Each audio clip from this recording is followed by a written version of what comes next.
ချင်းကကြာပါပြီကြာကြီးကကျွန်တော်အစိုးရဖြစ်ခဲ့တဲ့ရေးခဲ့တာတော်တော်ကြာပြီပေါ့နော်1980နဲ့82ခုနှစ်တောင်တည်းတော့မော်ရီမာဒီရဲ့စီးကြုံရေးခဲ့တာပဲရှေ့မှာတော့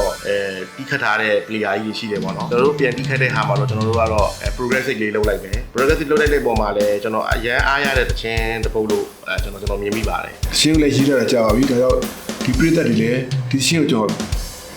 ချက်ပြချင်တာကြာပြီမရောက်လာဘူးပြည့်သက်ဒီမရောက်တာကျွန်တော်တို့ပဲအားနေလို့လားတော်တော်ကောင်းတဲ့တခြင်းမှာမဘူးတဲ့တော်တော်ကောင်းတဲ့တခြင်း model rock ဆန်လေးနဲ့ဂီတများအဲ့လိုမျိုးပေါ့နော်သူလည်းမျိုးတီးထားတယ်နောက်ဆောင်ပေးကြည့်ပါဦးဘယ်နဲ့ကျွန်တော်တင်ပြီးတော့သူဘယ်ကိုလဲချက်ပြတယ်ဘယ်ကလည်းသူကလုတ်ပဲအားရတယ်ဗောနော်လုတ်ချင်တယ်ဗောကဲလုတ်ပဲငွေပြီးလုတ်ကျွန်တော်တို့ဒီဘက်မှာပြန်တီးတဲ့ခါကျွန်တော်တို့ကငွေရင်း rock ပုံစံကိုလည်းမပြတ်စေရအောင်ကျွန်တော်တို့ဒီဘက်ခေတ်ရအောင်လည်းကျွန်တော်တို့က progressive ပုံစံမျိုးကျွန်တော်ဖန်တီးလာပါတယ်ဒီခါကျတော့ကျွန်တော်ထင်တယ်ပြိသက်ဒီရင်းနှီးရောက်မှလို့ကျွန်တော်ထင်ပါတယ်တကယ်လဲပြိသက်ကိုကျွန်တော်ပြန်ပြီးတော့ချက်ပြခွင့်ရတယ်တော့ကျေးဇူးတင်ပါတယ်ဒီ mail ပြိသက်တွေလည်းဒီကျွေးတဲ့ချစ်ရပြီဗောအားပေးကြည့်ပါဦး